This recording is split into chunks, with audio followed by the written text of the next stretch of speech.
ସକାଳୁ ଯାଇଥିଲି ଗୋଟେ କାମରେ ଦେଖିଲି ଜଣେ ପରିବାବାଲା ପରିବା ବିକ୍ରି କରୁଥିଲା।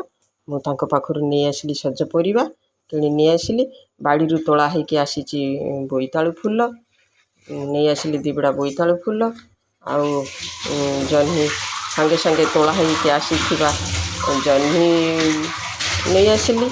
ଜହ୍ନି ଆଉ ଦେଶୀ ପିଆଜ, ଖୋଳା ହେଇକି ଆସିଥିବା ସାଙ୍ଗେ ସାଙ୍ଗେ ଦେଶୀ ପିଆଜ, ଆଉ ତା ସହିତ ଶାଗ, କଳମ ଶାଗ ସବୁ କିଣିକିରି ନେଇ ଆସିଲି। ଆଜି ଯେହେତୁ ସଂକ୍ରାନ୍ତିରେ ଆଜି ସବୁ ନିରାମିଷ ରୋଷେଇ ହେବ। ତେଣୁ ବୋଇତାଳୁ ଫୁଲରେ ବେସନ ଦେଇକରି ବୋଇତାଳୁ ଫୁଲ ଭଜା ହେବ, ଗୋଟା ଜହ୍ନି ଭଜା ହେବ, ଶାଗ ଟିକେ ଖଡ଼ରା ହେବ। ଆଜି ସଂକ୍ରାନ୍ତି ପାଇଁ ନିରାମିଷ ତରକାରୀ ଟିକେ ହେବ। ତା ସହିତ ବର୍ତ୍ତମାନ ତିଆରି ହେଉଛି ଆମ କୁନି ପୁଅ ପାଇଁ ଗୋଟେ ପିଠା ତିଆରି ହେଉଛି, ସରୁ ଚକୁଳି ପିଠା। ସେ ଉଠିଲେ ଖାଇବ, ଶୋଇଛି ଉଠିଲେ ଖାଇବ। ତା ପାଇଁ ସରୁ ଚକୁଳି ପିଠାଟିଏ ତିଆରି ହେଉଛି।